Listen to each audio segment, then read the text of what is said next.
ETF index mutual funds నేర్చుకుని stock మార్కెట్లో రాణించాలనుకుంటున్నారా? వెంటనే ఈ నెంబర్కి కాల్ చేయండి. Hi viewers, India's largest digital media network Suman టీవీకి స్వాగతం. ప్రస్తుతం మనతో ఉన్నారండి motivational speaker and language trainer Vijaya Bangaru Amma. Vaishnavi గురించి నిజంగా మాట్లాడాలి అంటేనే మాటలు రావు, బాధనే తన్నుకొస్తూ ఉంటది, దుఃఖము. మనకే ఇలా ఉంది అంటే వాళ్ళ పేరెంట్స్ పరిస్థితి ఇక అసలు వర్ణనాతీతం. ఆ భగవంతుడే వాళ్ళకి శక్తి ఇవ్వాలని కోరుకుంటున్నాం. అయితే కొంతమంది మాత్రం వైష్ణవిది లవ్ మ్యారేజ్, అరేంజ్డ్ మ్యారేజ్ అని కొంతమంది. నిజంగా అంటే వాళ్ళ వైష్ణవి తల్లిదండ్రులు కూడా వైష్ణవి భర్తని ఒక కొడుకులాగా చూసుకున్న పాపానికే ఈ రోజు వాళ్ళ బిడ్డ బలి అయింది. ముఖ్యంగా ఒక కన్న తల్లిదండ్రుల ఇంట్లోనే కన్న బిడ్డని కట్టుకున్న మొగుడు చంపాడు అంటే అది ఎంత రక్తం ఉడికిపోయే విషయం. సో వీటన్నిటి గురించి అమ్మని అడిగి తెలుసుకుందాం. అమ్మ నమస్కారం. నమస్కారం. నేను అన్నట్లు ఫస్ట్ అమ్మ, కొంతమంది లవ్ మ్యారేజ్ అంటారు, కొంతమంది అరేంజ్డ్ మ్యారేజ్ అంటారు. రెండు అసలు పుట్టింట్లోనే బిడ్డను చంపుకోవడం పక్క రూమ్ లో అంటే అది నిజంగా ఊహించలేకపోతున్నాం. అందరికీ డౌట్ ఏంటి, అరే అంతగా ఒక చిన్న గొడవ జరిగేటప్పుడు బయటకి సౌండ్లు వినిపిస్తూ ఉంటాయి, మరి అంత కిరాతకంగా చంపినప్పుడు వైష్ణవి అరుపులు ఎవరికి వినిపించలేదా? అసలు ఏమైంది? అంటే ఇది ప్రీ ప్లాన్డ్ అండి. ఇది ప్రీ ప్లాన్డ్ గా మీరు అన్నట్టు, అంటే మనం ఒక వర్షన్ ఏమో అదేంటి అరేంజ్డ్ మ్యారేజ్, ఒక వర్షన్ ఏమో ప్రేమ పెళ్లి అంటున్నారు. ఏ పెళ్లి అయినా కూడా అతనికి ఇష్టమయ్యే వెంటపడే చేసుకున్నాడు. సో పద్ధతి ప్రకారం వాళ్ళ అమ్మను వాళ్ళ నాన్నగారిని తీసుకొచ్చారు, పెళ్లి చూపులు అయినాయి, అంతా అయిపోయింది. ఫస్ట్ ఆ అమ్మాయి వయసు చాలా చిన్నదండి, 18 సంవత్సరాలు. అమ్మాయి అనింది, నాకు ఇంకా 2 సంవత్సరాల తర్వాత నేను ఆగి పెళ్లి చేసుకుంటాను ఇప్పుడు, ఎందుకంటే తల్లిదండ్రులు ఏం చేస్తారంటే మంచి కదా, మంచి సంబంధం కదా. అబ్బాయి అసలు యాక్చువల్ గా అనకూడదు, అంటే మనం బాడీ షేమింగ్ కలర్ గురించి చెప్పట్లేదు. ఈ అమ్మాయితో కంపేర్ చేసుకుంటే అబ్బాయి చూడడానికి అలా ఉన్నాడు. సరే ఈ అమ్మాయి అనింది, ఫస్ట్ చాలా చెప్పింది, వద్దు వద్దు చూడడానికి నల్లగా ఉన్నాడు ఈ అమ్మాయి అంటే. జనరల్ గా వీళ్ళ ఇంట్లో మనం చూసాం అందరూ కొంచెం కలర్ గా ఉన్నారు. సో వద్దు వద్దు అని చెప్పినా కూడా వాళ్ళ మదర్ ఏం చేసిందంటే, లేదు మంచి సంబంధం కదా నీకు, అంటే వచ్చారు కాబట్టి చేద్దామని చెప్పారు.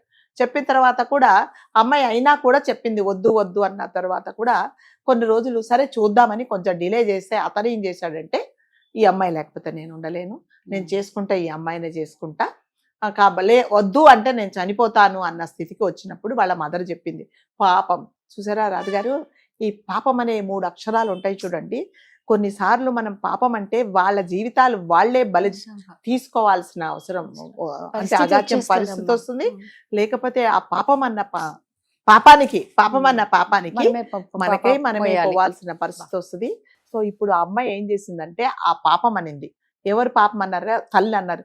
ఎందుకమ్మా నీ కోసం అంత ఇది అంటారు, మరి ఈ కాలంలో అంత బాగా చూసుకోండి, నీ కోసం నేను చనిపోతేనే అబ్బాయి అంటున్నాడు కాబట్టి చేసుకోమంటే సరే తల్లిదండ్రులు చెప్పారు కానీ పెళ్లి చేసుకుంది.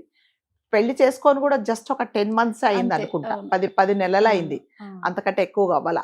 సరే ఒక కొన్ని రోజులు బాగానే ఉన్నారు. బాగున్న తర్వాత వీళ్ళు ఏం చేశారంటే, మరి వాళ్ళ ఇంట్లో అంటే వీళ్ళు కొంచెం ఫైనాన్షియల్ గా బాగున్న వాళ్ళు ఉన్నారు, వాళ్ళు లేని అంటే అబ్బాయి వైపు వాళ్ళు ఏం చేశారంటే, సరే వాళ్ళ అమ్మ అన్నది, ఇంకా మేము నిన్ను చూడలేను అంటే, అబ్బాయి ఎక్కడో హాస్పిటల్లో ఏదో మెడికల్ దాంట్లో పనిచేసేలాగా ఉన్నాడు, సరే చూడట్లేదు అని అంటే ఈ తల్లిదండ్రులు చెప్పారు, మా ఇంటికే వచ్చేయంటే ఇల్లరికం తెచ్చుకున్నాడు. ఎలా తెచ్చుకున్నారంటే, ఒక కొడుకు లాగా చూసుకున్నారు.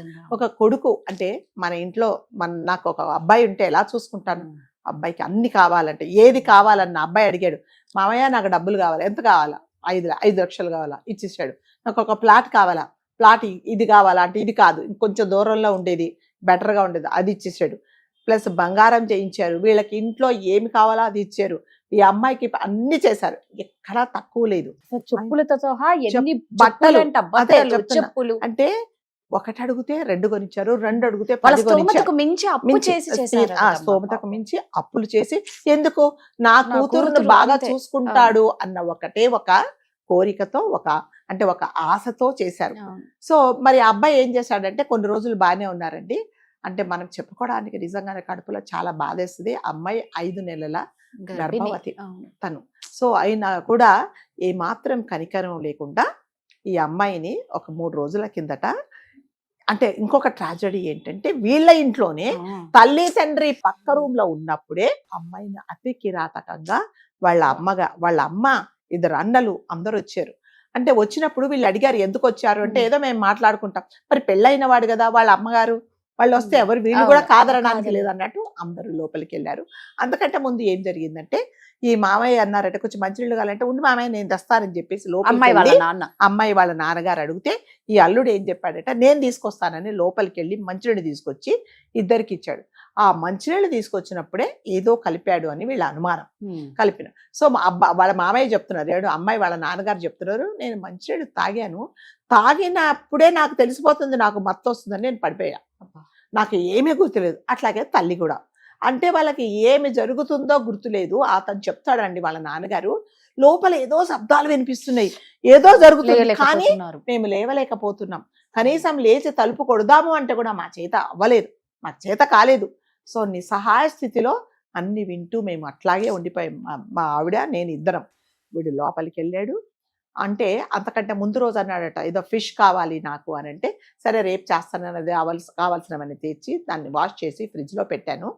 అది ఏదైతే కట్ చేశారో అదే కత్తితో ఆ అమ్మాయిని అతి కిరాతకంగా ఫస్ట్ తల తీసి మంచానికి వేసి కొట్టేసేసి, తర్వాత ఇక్కడ అంటే శరీరంలో ఎక్కడ స్థలం ఉన్నా ఎక్కడ ఏమాత్రం ప్లేస్ లేకుండా కత్తితో పొడిచేసాడు. భయంకరంగా అరుస్తూ ఉంటే కూడా అమ్మాయికి ఇంకొకటి ఏంటంటే మత్తు మంది ఇచ్చేసాడు. అమ్మాయి కూడా పెద్దగా పెద్దగా అంటే ఎట్లా రాజుగారు ఎంత మత్తులో ఉన్నా ఆ నొప్పి అనేది కొంచెం మనకు తెలుస్తుంది కదా. ఒక చెంపదెబ్బ కొడితే తెలియకపోవచ్చు, మేము లాగే కింద పాడేస్తే తెలియకపోవచ్చు, కానీ కత్తితో అతి కిరాతంగా బొలుస్తూ ఉంటే ఆ అమ్మాయి ఇలా గిలగిలా తన్నుకుంటూ ఉంటే కాళ్ళు పట్టేసుకొని ఆ రూమ్ అంతా అమ్మాయి రక్తంతో నిండిపోయింది. సో అల్లారు ముద్దుగా అంటే వీళ్ళకి ఇద్దరు అబ్బాయిలు పుట్టిన తర్వాత మూడో అబ్బాయి వద్దు మూడో కాన్పు వద్దని హాస్పిటల్కి వెళ్ళి ఈ అమ్మాయి అబార్షన్ చేయించుకోవాలనుకుంటే వాళ్ళ మదరు, ఈ తండ్రి ఏం చేశారంటే ఏమో ఆడపిల్ల పుడుతుందేమో మన వంశంలో ఆడపిల్లలు లేరని నేను వెనక్కు తీసుకొచ్చాను మా ఆవిడని. తీసుకొచ్చి భగవంతుడి దయవల్ల మాకు ఆడపిల్ల పుట్టింది, మా వంశంలో ఆడపిల్లలు లేరు, అపురూపంగా ఒక మహారాణిలాగా చూసుకున్నాం. అలాంటిది ఇవాళ మా కళ్ళ ముందే మేము పక్కన ఉండంగానే ఇలా చంపేశాడు అంటే నిజంగా ఆ తల్లిదండ్రుల ఆవేదన ఎవ్వరు తీరవలేదండి. ఇదంతా జరిగిన తర్వాత పోలీసు వాళ్ళు అడిగారట ఈ అమ్మాయిది ఆధార్ కార్డు మరి కేసు ఫైల్ చేసుకోవడానికి. అంటే ఈ తండ్రి ఏం చేశారంటే అమ్మాయి ఎక్కడ ఏం పెట్టుకుంటుందో తెలియదు కదండి, పిల్లలు ఎవరైనా సరే మన పిల్లలు ఎక్కడేం పెడతారో తెలియదు. అట్లాగే ఈ తండ్రి ఆ రూమ్లోకి వెళ్తే రక్తంలో నేను నడుచుకుంటూ వెళ్ళానండి. నా పిల్ల రక్తంలో నేను నడుచుకుంటూ వెళ్ళి ఎక్కడ చూసినా దొరకలేదు. సరే కొంతమందికి ఒక అలవాటు ఉంటుంది కదా, పరుపుల కింద పెట్టుకుంటా, ఆ పరుపు ఎత్తి చూస్తేనట రాజుగారు దాంట్లో ఇన్ని టాబ్లెట్స్, ఇంజెక్షన్స్, నీడిల్స్ అన్నీ ఉన్నాయంట. అయ్యే ఇదేంటి ఇన్ని మందులు ఎందుకు వాడుతుంది, ఇన్ని ఇంజెక్షన్లు ఎందుకు ఉన్నాయి అని అతనికి డౌట్ వచ్చిందనమాట. కానీ నేనేం చదువుకోలేదు సార్, నాకు తెలియలేదు. మరి వీడు ఈ ఇంజక్షన్లు ఎప్పటి నుంచి ఇస్తున్నాడో, ఎన్ని ఇచ్చాడో, అసలు ఈ టాబ్లెట్ ఏంటో కూడా నాకు తెలియదు, కడుపుతో ఉన్న అమ్మాయి మరి ఎందుకు ఇచ్చాడో కూడా మాకు తెలియదు అని చాలా హృదయ విదారకంగా ఏడుస్తూ చెప్పాడండి. అంటే ఇదంతా ముందు నుంచి ప్లాన్ చేశాడనమాట అతను. ఇంకొకటి ఏంటంటే ఇంజక్షన్ వేసుకో అని ఎప్పుడైనా ఇచ్చేవాడట. సరే ఏదో పిల్ల కడుపుతో ఉంది కదా మంచి కోసమే ఇస్తున్నాడు అని అనుకున్నారు, కానీ ఇదంతా ప్రీ ప్లాన్డ్గా తను చేశాడు. అదే చెప్తున్నాడు, ఇన్ని దొరికాయి మాకు దాంట్లో. సో నేనేం చెప్పలేదు. మళ్ళీ అంటే వాళ్ళందరూ ఈ రూమ్ లాక్ చేసుకున్నారు పోలీసు వాళ్ళు వస్తే నేను చెప్తాను, అవి కూడా హ్యాండ్ ఓవర్ చేసుకుంటారు వాళ్ళని చెప్పాడండి.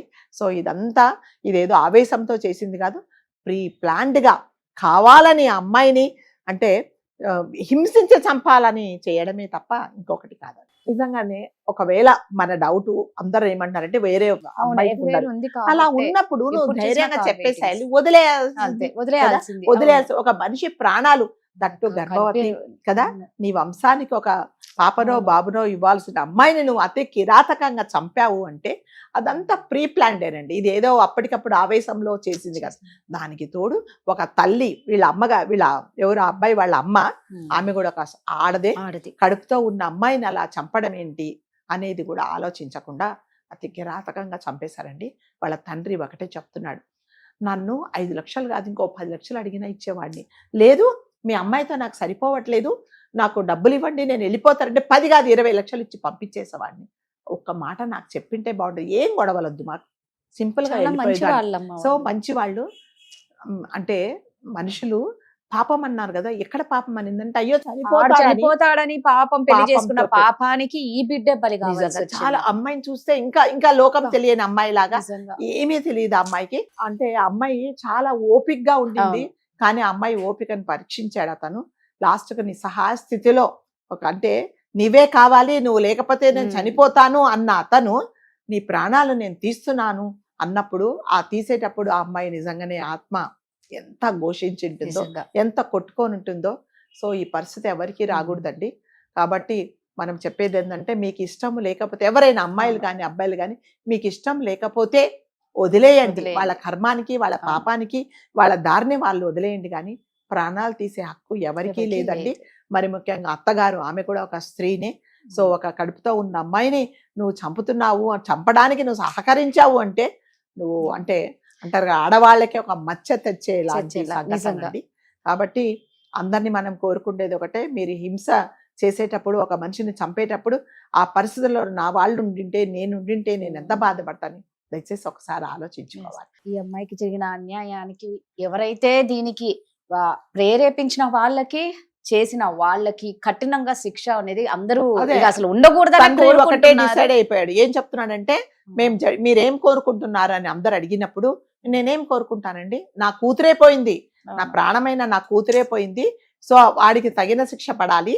ఒకవేళ పడకపోతే వాళ్ళు ఎవరైనా రికమెండ్ చేసి అంటారు కదండి, అవును, ఇన్ఫ్లుయెన్స్ అవును, చేసి అవును. వాడిని బయటికి తీసుకొస్తే నేను తల నరికేసి నేను పోలీస్ స్టేషన్కి వెళ్తాను, అంతే, నేనేం కడుపుకు అంతకంటే ఏం అలాగే చేయను ఉంటది. అని చెప్పాడు. ఉంటుంది కదండి, తండ్రి అన్న ఎందుకుండదమ్మా? తర్వాత కరెక్ట్. అసలు మనకే చూసే వాళ్ళకే కదా, అందరు చూసిన ప్రతి ఒక్కరు చంపేయండి చంపేయండి అని నేను ఎందుకు అంటున్నారు? అంతే కదా మరి. సో కాబట్టి మనం ఏం కోరుకోవాలంటే, అంత కిరాతకంగా అతడు ఒక కడుపుతో ఉన్న అమ్మాయిని చంపాడు కాబట్టి ఎవ్వరు కూడా అతన్ని ఇన్ఫ్లుయెన్స్ చేయకుండా తగిన అవును. శిక్ష పడేలాగా ఉండాలని మనం కోరుకుందాం. ఇంకా థ్యాంక్ యూ.